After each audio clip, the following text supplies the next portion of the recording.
आसाम में हर साल फ्लड क्यों आता है? क्या आसाम की बाढ़ सिर्फ एक नेचुरल डिजास्टर है या फिर हिस्ट्री में हुई कोई घटना है? 1950 में आसाम तिब्बत रीजन में ऐसा क्या हुआ जिसकी वजह से फ्लड आया? सारे कॉन्सेप्ट जानेंगे इस वीडियो में। अगर अभी तक चैनल सब्सक्राइब नहीं किया तो प्लीज सब्सक्राइब करके बेल आइकन को प्रेस कर दीजिए। तो शुरू करते हैं। प्यारे दोस्तों, आसाम में अभी तक लगभग 80 से ज्यादा लोगों की मौत हो चुकी है। 2 लाख से ज्यादा लोग इस बाढ़ से अफेक्टेड हैं। सबसे अनफॉर्चुनेट ये है दोस्तों, आसाम में ये हर साल की कहानी बन चुकी है। आसाम में हर साल बाढ़ क्यों आती है? पहले हमें इसकी ज्योग्राफी को समझना पड़ेगा। आसाम की पहचान ब्रह्मपुत्र रिवर है।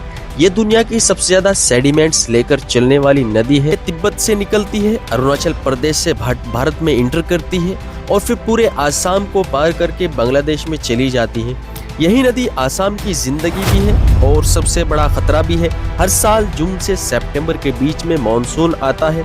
इस दौरान हिमालयाज में तेज बारिश होती है और अरुणाचल प्रदेश और मेघालय की पहाड़ी नदियां अचानक भर जाती हैं। ये सारा पानी फिर ब्रह्मपुत्र में आ जाता है। लेकिन सिर्फ बारिश ही वजह नहीं है। ब्रह्मपुत्र बहुत ज्यादा मिट्टी और पत्थर लेकर चलती है। समय के साथ ये मिट्टी नदी के तल में जमती रहती है। इस रिवर बेड ऊपर और उठता है और नदी जल्दी ही ओवरफ्लो करने लगती है। 15 अगस्त 1950 को आसाम तिब्बत रीजन में दुनिया के सबसे पावरफुल अर्थक्वेक में से एक आया था। इस भूकंप ने हिमालयाज में हजारों लैंडस्लाइड्स कर दिए। उन लैंडस्लाइड्स की वजह से बहुत सारी मिट्टी और बोल्डर्स ब्रह्मपुत्र में आ गए। तब से नदी और ज्यादा शैलो होती गई, जिसकी वजह से फ्लड और भी खतरनाक बन गए। इंडिपेंडेंस के बाद आसाम में कई विनाशकारी फ्लड्स देखे गए। 1954 का फ्लड इतना भयानक था कि भारत को सरकार को नेशनल फ्लड पॉलिसी बनानी पड़ गई। इसके बाद 1962, 1972, 1988, 1998, 2004 और 2012 जैसे सालों में भी फ्लड्स देखे गए। आज भी आसाम में लगभग हर साल 3 से 4 फ्लड वेव्स आती है। फ्लड सिर्फ घर नहीं डुबाता, हजारों हेक्टर खेती बर्बाद हो जाती है। रोड्स, स्कूल्स और ब्रिज टूट जाते हैं। सबसे दुखद बात यह है कि मशहूर काजीरंगा नेशनल पार्क भी हर साल इस फ्लड से प्रभावित होता है, लेकिन कोई परमानेंट सॉल्यूशन नहीं। सरकार क्या कर रही है कुछ पता नहीं है। एक्सपर्ट्स के मुताबिक क्लाइमेट चेंज की वजह से एक्सट्रीम रेनफॉल इवेंट्स बढ़ रहे हैं।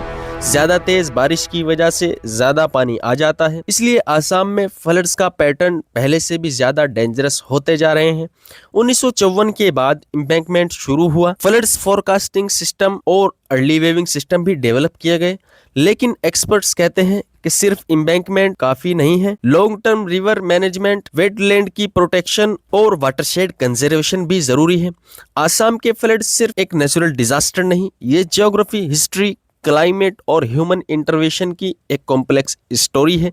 जब तक ब्रह्मपुत्र को समझने की कोशिश नहीं होगी तब तक इसका कोई सॉल्यूशन नहीं निकलेगा। वैसे अभी तक के जो आसाम में हालात हैं, बहुत सी बचाने वाली टीमें वहां पर हेल्प कर रही हैं, बहुत से इन्फ्लुएंसर वहां पर हेल्प कर रहे हैं। दोस्तों, अभी तक के हालात में जानकारी है आसाम में 80 से ज्यादा लोग मर चुके हैं और लाखों लोग बेघर हो चुके हैं। आप सभी वहां के लोगों के लिए दुआ कीजिए, प्रे कीजिए, प्रार्थना कीजिए और चैनल पर नए हो तो प्लीज सब्सक्राइब करना और ऐसी ही नॉलेजेबल वीडियोस के लिए बेल आइकन को प्रेस करके जाना। धन्यवाद।